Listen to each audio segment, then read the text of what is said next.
masyadong malayo. Kung may mga coaching nakapark dyan, sir, basta huwag mo na mabangga yung mga nguso nila.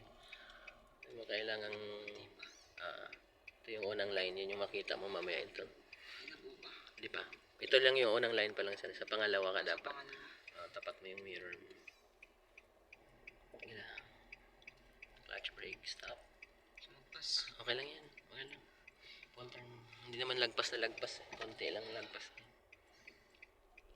Clutch down. Yan. Stop. Yan o. Yan yung unang line, sir. Pag lumabas na yan, full turn mo pabalik sa right.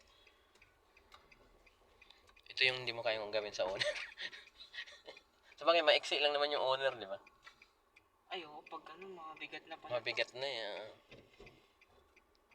Yan. Basta yung line na yan, sir, hintay mong lumabas na. Tapos, pag lumabas yung line, ang pinaka-last mong makikita dapat yung stopper. Kahit nga hindi pantay ang kita mo sa stopper, basta may stopper sa magkabilang side, hindi pa.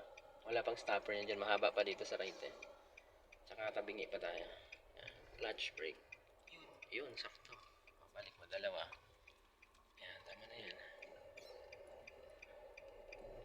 Akit mo lang, sige. Ayun. Sige lang, hindi pa. Ano ba yung... Sa gutter pa lang yan, sir. Yung gutter na yan. Sige, gas. Sige, tulungan mo ng gas. Clutch mo muna. Brake ka muna.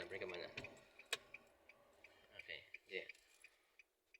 Akino lang sa gas. Okay, sige, reverse. Neutral.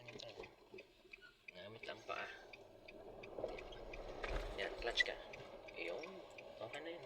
Kahit hindi mo ibangga sa stopper, neutral, handbrake. Wala ko. Tatayo na. Yung gutter pa lang yan. Hindi ko rin maintindihan bakit gutter. Ginawang gutter yan. Yan, ikaw na malaki gulong. Ataw si Toyota.